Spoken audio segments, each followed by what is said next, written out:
The Manzini Magistrate's Court in Eswatini is expected to deliver judgment in South Africa's application for the extradition of two siblings.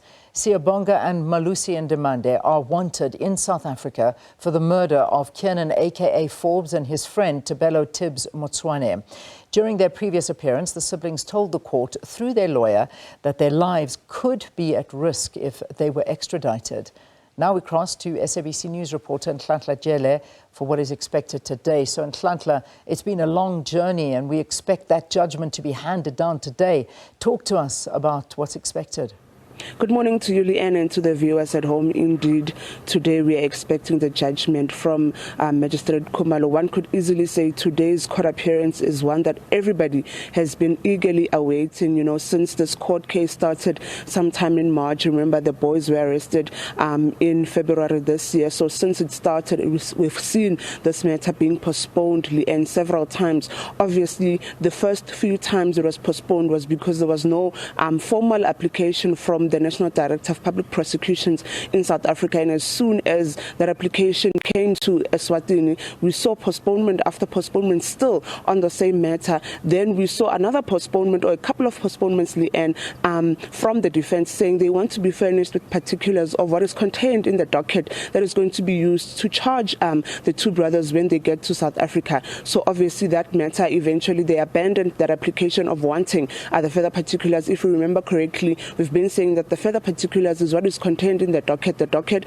they want to know who's on the witness list, the summary of what they're going to be saying, their addresses, obviously their cell phone numbers. So obviously the state prosecutor would come and say that is impossible that we can furnish you with such information because it has nothing to do with the current case, which is the extradition of the two brothers. And then of course we saw postponements again after postponement, and until the last hearing, which is about 2 weeks ago when we were here.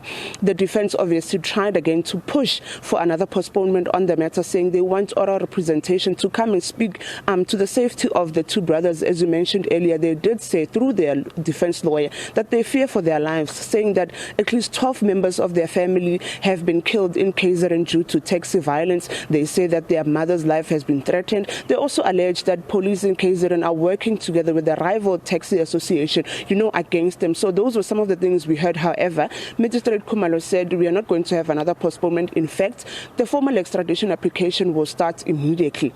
We then saw the state prosecutor making submissions based on what is contained in the formal extradition application by South Africa. We saw that they say that the two brothers have no any case in Eswatini, so there is no reason to keep them locked or detained in their prisons. They say that they are here illegally and are not seeking asylum. So there's also no reason to keep them. They also say that what is contained in the formal extradition application, the National Director of Public Prosecutions in KZN says that they have evidence in a video footage of the two brothers involved in the killing of AKA and Tebello, and also saying cell phone records are also available to prove that they have a case against the two brothers. And as soon as they are extradited, if the magistrate decides that the case by the state is strong enough, then they're going to proceed with those charges as soon as the two brothers make it back to South Africa. However, we saw the defense standing up and saying he's not really concerned about everything else, he's just concerned about the safety of his clients, which is something they've been saying from the get-go, that they want to ensure that their clients are safe as soon as they get back to South Africa.